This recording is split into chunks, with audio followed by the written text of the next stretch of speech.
Euh, Maintenant qu'on a téléchargé SolidWorks, je vais vous montrer comment faire dans le fond une tôle pliée, une pièce en tôle pliée, puisque nous c'est avec ça qu'on fonctionne pour travailler. Il y a je dirais plusieurs détails à respecter, puis il faut vraiment procéder par étape. Puis c'est comme ça que dans le fond vous allez sauver du temps, puis ça va être le plus efficace possible, puis il va y avoir moins d'erreurs dans votre pièce. Alors pour commencer, ben évidemment on va commencer par nouveau.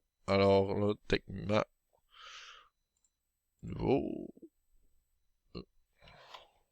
Bon, petit problème ici. Il y a un petit problème avec mon SolidWorks. Alors là, je suis à l'écran d'accueil, je vais cliquer sur pièce. Je vais ramener ici. OK. Bon, super. Alors je peux commencer. Alors ici, je vais commencer par faire dans le fond insertion. Puis je vais aller dans tôlerie, tôle de base pliée. Où je pourrais aller balayer, mais d'habitude, c'est plus de tôle de base pliée. On va prendre sélectionner le plan de face. Puis là, sur le plan de face, ben, je vais arriver, je vais dessiner ma pièce. Je vais y mettre mes cotes. Par exemple, on veut faire un 2 par 4, 2 pouces. Donc, moi, ici, mes unités, là, sont de base, sont en inch, pouces, ben, livre, pouce, ouais, pouce, livre, seconde. Je pourrais les mettre en millimètres, mais idéalement, garder ça en pouces, là, ça va mieux pour travailler puisque nos épaisseurs sont en pouces. Puis, donc, on travaille dans cette façon-là. Puis là, ben, on va mettre ouais, un 2 par 1. T'sais, une plaque de 2 par 1. Là, ici. OK. Donc, je fais quitter l'esquisse. En quittant l'esquisse, il va me dire, ah, c'est quelle épaisseur que tu vas avoir, en fait, sur ta, ta tôle pliée. Ben là, moi, ici 0.0625, ça correspond à un 16. Dans le fond, selon nous, comment on fonctionne, c'est avec des épaisseurs qui sont quand même normées. Donc, surtout pour l'acier, ben en fait pour l'acier et pour l'aluminium. Puis ces épaisseurs-là sont disponibles dans ressources design, puis outils design. Là, j'ouvre le document. Là, ici, on voit, je descends. Bon, le gauge, dans le fond, correspond aux épaisseurs des matériaux. Nous, pour se simplifier la vie, soit ben quand on arrondit dans le fond au 1,8 à la fraction la plus proche pour ce qui est de l'épaisseur. Donc si j'ai un gauge de 11, ben moi je vais écrire 0.125 dans mon épaisseur de SolidWorks. Puis là ici on voit rayon de courbure du pli. Ça va être aussi important à respecter. Je vais vous le montrer un petit peu plus loin. Puis là vous voyez, on a un facteur K à appliquer. Pas ça c'est par défaut. Dans le fond, c'est que l'acier s'étire en pliant. Puis ben SolidWorks en tient compte. Puis ça, ben dans le fond, normalement, il le met par défaut. Donc ici, là, pour le fun, je vais le modifier, puis je vais écrire 1 sur 8. Oups. Fait que là, on voit la pièce. Ce qui est bien important, ok, quand vous cliquez ici, vous allez cliquer sur votre esquisse, ok, vous voyez là, mon esquisse est de ce bord-là de la face. Donc si j'ai des plis à faire, là, la majorité des plis doivent être, puis ça c'est vraiment important, doivent être du côté de cette surface bleue-là. Autrement dit, si je vous donne un exemple, quand je vais arriver à faire un pli, ben, je m'en vais mettre, par exemple, mes plis sont de ce bord-là. Voilà. Donc, mes plis sont tous de ce bord-là, on va les voir. Euh, ben, c'est vraiment important qu'ils soient du bord où, dans le fond, il y avait déjà, quand on cliquait sur esquisse, la surface bleue était là. Sinon, quand on va arriver pour faire la mise en plan, on va avoir des problèmes. Là, moi, je veux pas toutes ces sélections-là. Je vais en garder, je vais en garder juste une. Ben, en fait, je vais en garder deux. Ouais. Un, puis deux. Là, vous voyez, ils sont de la même épaisseur. Là, ici, on peut ajuster la distance entre où on met le pli dans le fond. Puis ça, c'est quelque chose qui est important aussi à tenir en compte dans vos designs. Donc, des fois, on veut on veut une pièce qui va respecter cette dimension-là. Ben, selon la dimension dans le fond qu'on veut respecter, ben on vient ajuster où est-ce qu'on met le pli. Puis là, ici, facteur K est correct. Là, vous voyez, ici, utiliser le rayon par défaut. Non, nous, moi, mon rayon, pas par défaut, c'est pas ça. vous voyez mon... Ben, techniquement, il serait correct, là, 1.02 c'est correct, mais des fois, faut aller le corriger, puis utiliser un autre rayon. Donc, puis là, si vous le corrigez pas, ben il va y avoir une erreur de tolérance dans vos plis, puis ça, ben c'est des problèmes. Fait que là, par exemple, je pourrais l'allonger ici comme ça. Et là, clac. J'ai ma pièce qui ressemble à un U pour être genre une genre de fixation pour quelconque pièce dans laquelle on pourrait faire des trous. Là, nous, on travaille avec deux matériaux, en fond, qui sont soit le 50-52H32 qui est de l'aluminium ou de l'acier laminé à froid. Fait que là, moi, je les ai mis dans mes favoris, mais dans le fond, vous, c'est pas plus compliqué d'aller l'ajouter. On va éditer le matériau. Puis là, on va dire acier, ça va être, dans le fond, c'est acier laminé à froid. Puis là, lui, ajouter aux favoris, bon, il est déjà présent, mais il va se rajouter. Puis là, ben, on fait, vous voyez, déjà, il y a toutes les propriétés du matériau qu'on va arriver à faire des simulations, ben, ça va être là. Donc là, on clique sur appliquer, fermer. Puis là, je pourrais vouloir lui faire, par exemple, là, des trous. Donc, je pourrais me dire, ok, je vais faire des trous. Là, je vais mettre un trou au centre, là, qui va être précis. Puis, ici. Tiens, je vais mettre un trou. Là, pourquoi je mets un trou? Ben, parce que, par exemple, je voudrais, dans le fond, faire tenir cette pièce-là sur une autre pièce quelconque. Mais là, je la fais tenir comment? Ben, c'est à l'aide de vis. C'est à l'aide de boulons.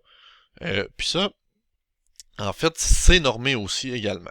Là, je vais mettre un diamètre temporaire.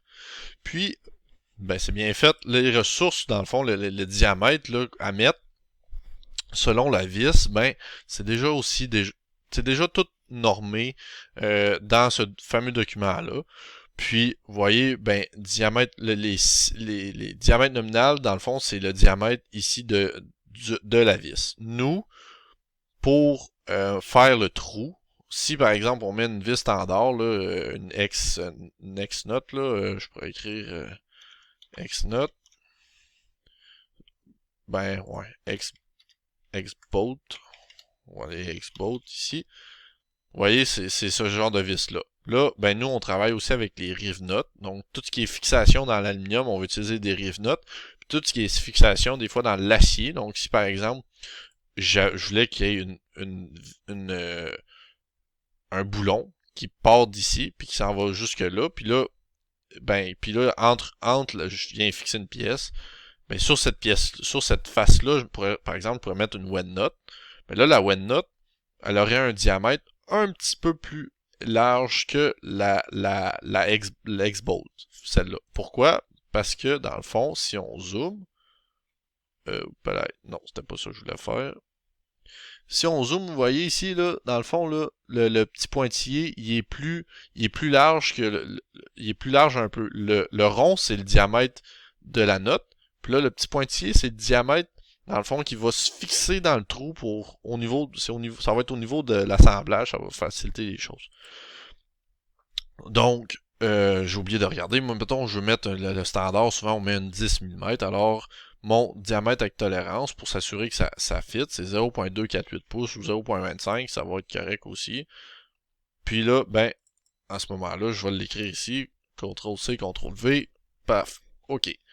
Là, fonction, ben là, je veux enlever de la matière, je veux faire un trou. Puis là, moi ici, ben à ce moment-là, je veux pas que ça soit borne, là. Ça, je pense que vous allez l'apprendre dans votre cours de modélisation. Jusqu'à la surface. Puis là, ben je spécifie la surface. Ou je pourrais y aller ici aussi de bord en bord. Puis là, ce qui est beau, ben là, j'ai deux trous.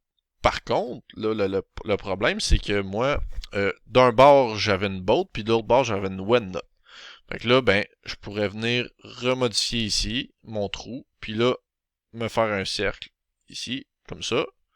Même chose, cotation intelligente, je cote mon trou, et là, je m'en viens voir when not. Ok, c'est quoi mon diamètre? Ah, 0.315. Bon, 0.315, j'arrive ici, CTRL-C, CTRL-V, et voilà, fonction, enlèvement de matériel utilisé, et voilà, jusqu'à la surface, je spécifie la surface ici. Donc, techniquement, à ce moment-là, j'aurai une bolt qui va rentrer ici. qui va passer de bord en bord, puis qui va venir se fixer ici. C'est un exemple. Il va y avoir des pièces plus nombreuses.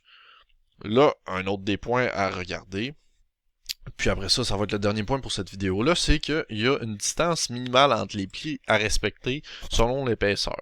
Ça, c'est une question de machinage. Donc, si on regarde ici, là, distance minimale entre les plis. Vous voyez, pour un gauge 11 qui est du 1,8, on a 0,0. En fait, on a 3/4 de pouce. Là, nous, probablement que ça va être correct. Si on mesure, on voit ici, entre les deux, distance minimale entre les plis. Bon, distance 0,75 pouces. On est correct. On est serré, mais on est correct.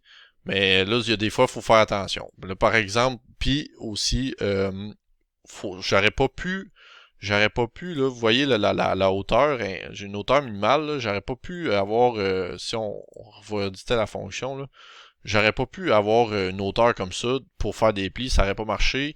La machine a pas assez d'emprise pour pouvoir faire le pli. Là, moi, je l'ai mis ici, ça va être suffisant. Puis, ben là, mes trous, par exemple, là, vous voyez, je les ai pas cotés.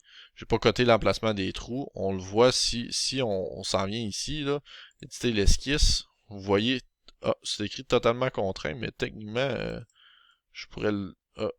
ben, normalement, l'idéal, c'est vraiment de le coter ou d'y mettre une ligne, parce que là, c'est comme un peu bizarre qu'il se soit fait de même.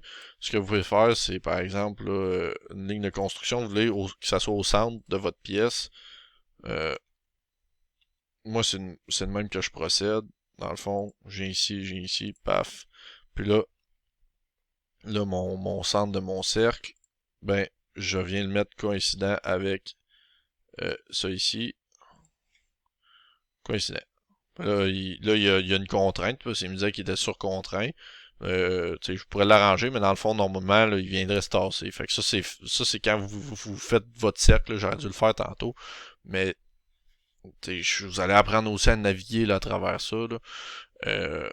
Donc, pour le moment, c'est ce qui, en fait, ce qui va résumer, mais il reste bon, déjà, ça va pas bien, c'est pas grave. Je vais, la dernière étape qui était, dans le fond, de l'enregistrer.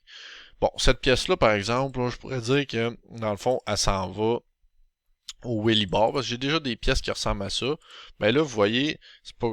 Je vais aller respecter comment le fichier de fabrication. Donc, F pour frame, on peut mettre ça, ou safety equipment, ça va être à déterminer, là, mais maintenant je dis F, puis là, après ça, Willy Bar, il doit être quelque chose ici, oui, il doit être quelque part là, s'il n'est pas là, c'est pas grave, je vais ajouter, mais dans le fond, l'idée c'est de, vous voyez, Willy Bar, donc F, WEB, puis là, ben là, moi j'étais rendu à numéro 11, puis là on va la nommer, ben dans le fond, nous on est l'édition du tracteur 2024, donc on va être 2024. Et voilà, la pièce est faite. Ça conclut pour ce qui est de ce vidéo-là. Merci, on va se revoir.